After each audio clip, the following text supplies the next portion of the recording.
Okay, so we are doing a homemade from scratch enchilada sauce because I love Mexican food and I've always wanted to do this. So we start with our chilies. I used Guajillo and Pasilla, I think that's how you say it. And I'm going to soak these. They are clean, stemmed, and the seeds are taken out.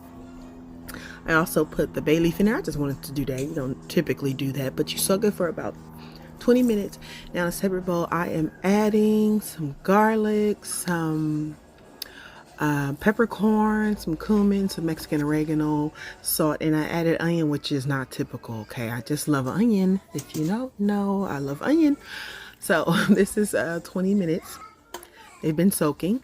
And you're gonna take it and put it in a blender, just like so. Okay, now you add the bay leaf and you add that bowl of those spices and aromatics. This is the liquid from the soaking chilies. We're going to add 2 cups total. It looks like more than 2 cups, but I'm using a half cup measure. So anyway, you're going to blend this until it's smooth. Blend it as long as it takes to get it completely smooth. Now, red is my favorite color.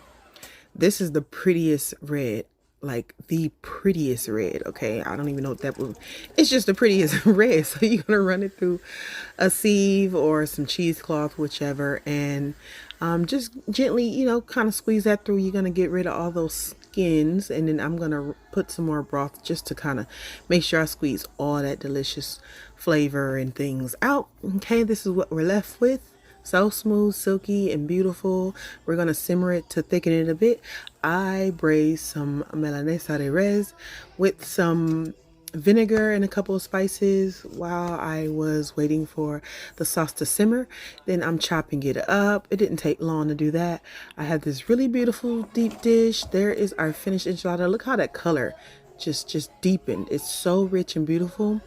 So I warmed my tortillas up, and I made a mistake doing that because the tortilla started to fall apart. So you just put the sauce down, you put the meat in the tortilla.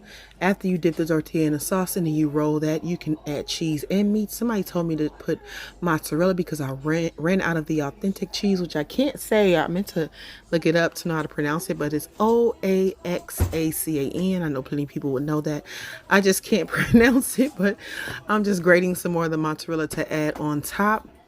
And this is what we turned, what turned out right there. You're gonna go ahead and put foil over that, and you're gonna bake it. I did it at 350 until I saw the edges were bubbling and slightly like toasted and crispy, and that's when I decided that it was done.